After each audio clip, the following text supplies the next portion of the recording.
Hi guys, welcome to another episode of Barbie's Diary. Today is November 29th, 2022. My name is Barbara Omo and I film about family, career and lifestyle from Alberta, Canada.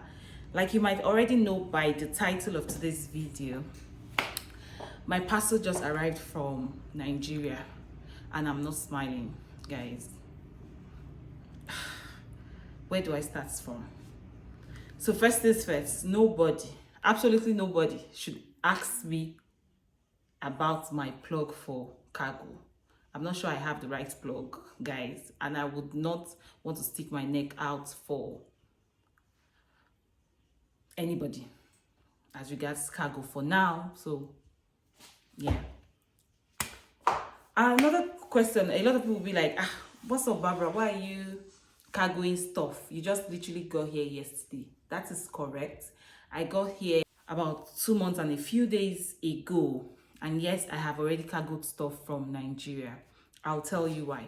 But before we talk about why, if you have not subscribed, please, what are you waiting for? Kindly subscribe, like, share. Have you been enjoying the relocation content? Is there anything you want to see that you're yet to see? Please let me know in the comment section. And yeah, keep watching adverts because that's how we make our money. And by the grace of God, we'll keep pushing. So if you have not subscribed, please do that now. We'll wait for you.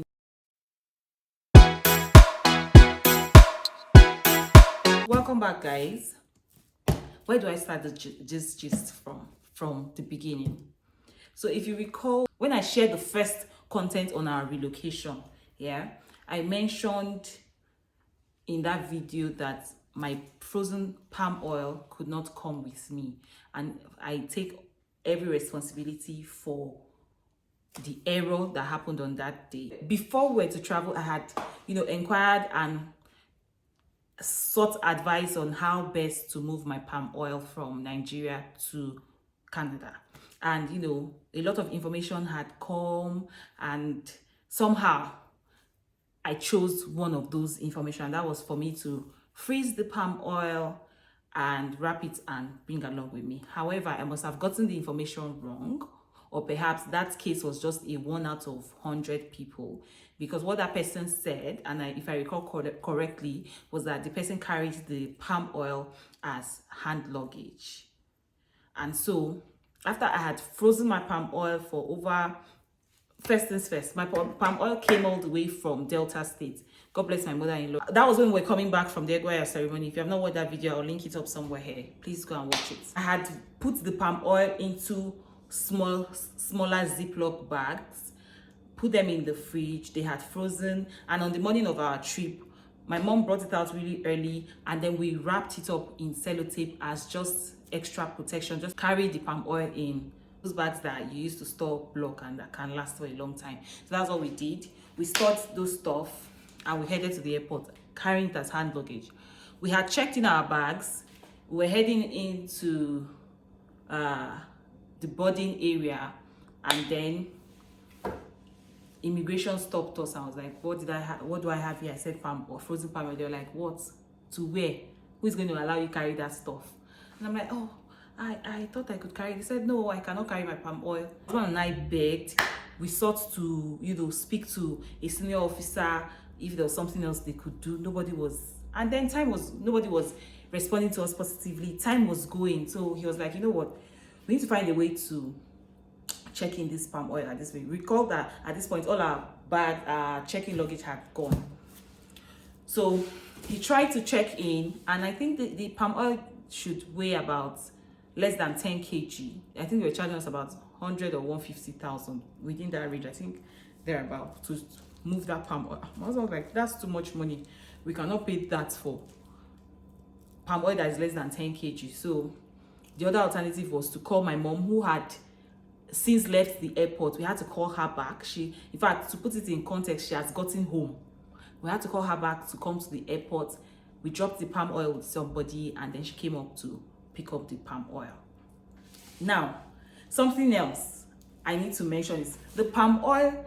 Recall that I said we put the palm oil in some ice bags.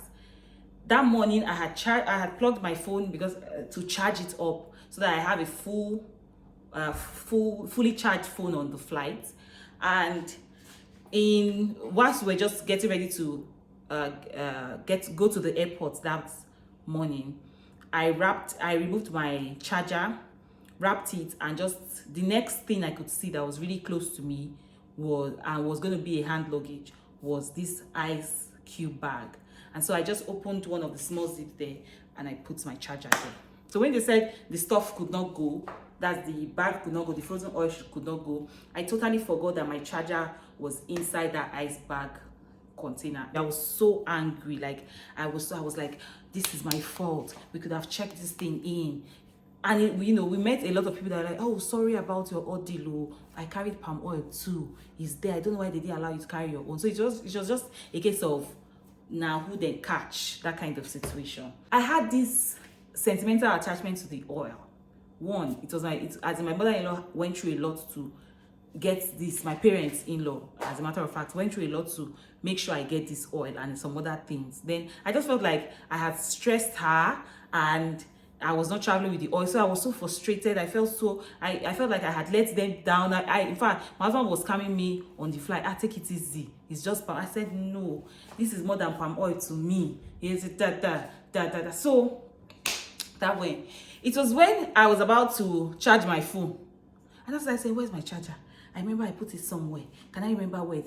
My guys, that's how I remember that my charger was still in that pouch. So, however I was feeling about the loss of my palm oil, I now felt even worse when I figured that my charger did not come with me. I was like, but I ensured that I did not forget this charger at home. How come this charger followed me to the airport and left me at the airport and went back to Lagos? I went to Canada. How? Like, why did everything just have to happen today? I had a power bank with me, and for the past 2 months plus, I've been using my power bank to charge my phone. This is the abridged version.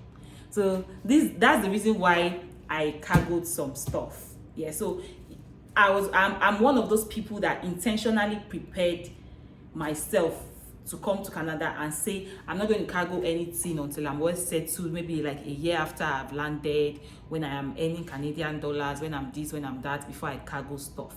But my mind did not take it. Like, I needed to get these items down to me here. Enough with the talk. Let's get to work.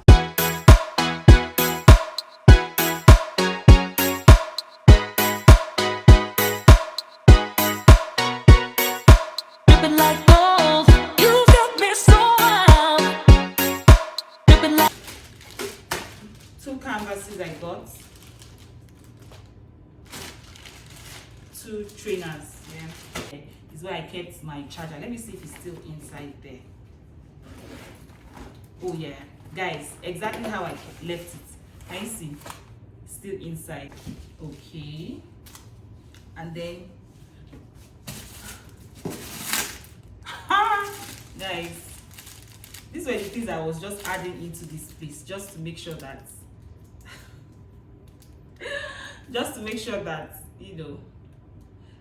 I get it. I'm not just cargoing charger and palm oil.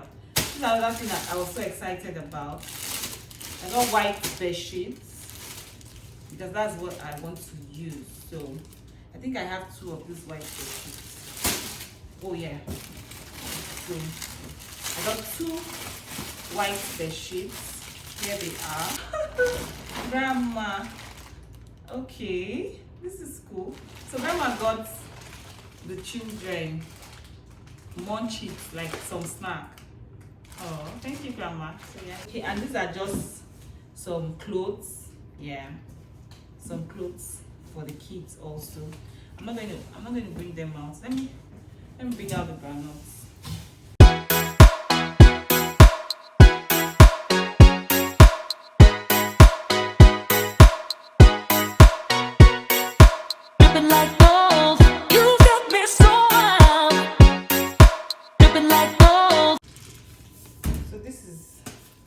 A keg of beans. There is beans here, guys. There is beans here. There's beans here. Like I said, there are some items I even tried to ship that when we got to this guy's place, they told me that the item could not go. In fact, 2 items, 1 document and 1 other food stuff. They said it could not go.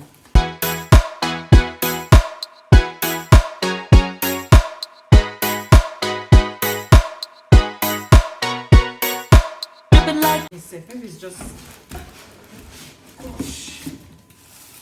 So this is 1 keg and there's a second keg. 2 kegs. So this is palm oil my mother-in-law bought for me. Beans, I got groundnuts, I got snacks, I got some shoes, I got bed sheets, and I got some clothes for the kids. They are majorly sweaters and joggers. So we shipped in total, all of this was about 25 kg worth of shipment, and we were charged 2,600 naira per kg from Nigeria all the way to Calgary, which was not our initial agreement. All the way to Calgary. He was supposed to ship directly to Edmonton, but somehow story enter. So the shipment got to Calgary, and from Calgary we had to pay $50 to get it to Edmonton, and from Edmonton we also had to pay for clearing. Yeah, so we paid clearing. Clearing cost $1.55 per kg. Altogether, I spent $263 to get all of this here. How was my experience with cargo? So for a first timer and my experience with this cargo, I would say if I were to rate them over 100, I would definitely do a 20 comfortably. And I'm not going to mention their names, like I said at the beginning of this video, because I don't want to spoil business for anybody. I want to believe that perhaps my case was just bad, because guys, they came highly recommended.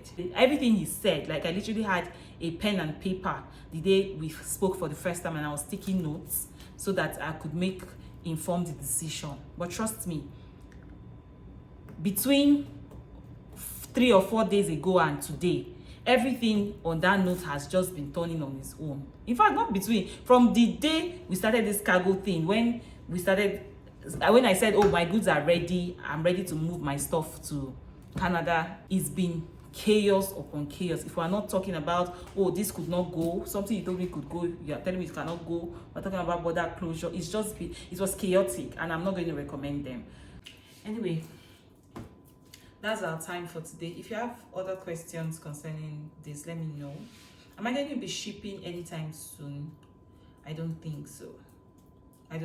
So if I don't have anyone coming anytime soon, I sincerely doubt that I'll be shipping anytime soon. That's because perhaps if I calculate the cost, the difference will not be so much. And most of the items here, I mean, palm oil, I have the one I'm using. Let me show you guys. I got at the African store, and I can't remember how much I got this oil, to be honest, but it's been doing the work. Like, I've used it to cook beans and it's been really good. I've used it to cook different kind of soup. I've used it for ogbono soup, I've used it for egusi soup, I've used it for okra soup. Is doing the work. So rather than ship palm oil, except like I said, someone is coming and is bringing it along for me, but if it's going to be shipment, I'm not sure after I finish this stash I would invest. I would just go to the African store and buy. So that's my personal opinion. Please, if you want to still ship, that's fine. So that's for palm oil. Same for beans. They also have good beans at the African store, so with a good pressure cooker, you'll be fine. The beans I've been using for the past 2 months is the one I brought from Nigeria. So if we finish this this other one I brought that is coming from Nigeria, if we finish eating this one, I'm not going to ship beans from Nigeria. For the children's snack, yeah, so they'll possibly start eating the regular ones that they have here. They'll have to get used to it anyway. you know, if a family member is coming down, best believe I'm pleading with them to give me some kgs from their luggage. If we don't have enough, I'm ready to pay for the extra luggage to get this stuff here, but I'm definitely not going to go through what I just passed through now to get just this thing. So yeah, that's our time today. Thank you so much for watching. I really hope you you know, you got some insights on, you know, whether you should ship or not. I know it's a personal decision, to be honest, and I'm speaking as of today. I might have reasons to ship tomorrow, but as I speak with you today, I do not think it is worth my time and stress, more so because I used my naira to send these things down, and that was a lot for me. So perhaps when I start earning Canadian dollars, I would not think like I'm thinking today. Hold on, before you go, have you subscribed? Have you? Is it fair? Is it good? Well, yeah, go and subscribe. I like this video, right? So thank you so much for watching. Enjoy the rest of the evening. Bye guys.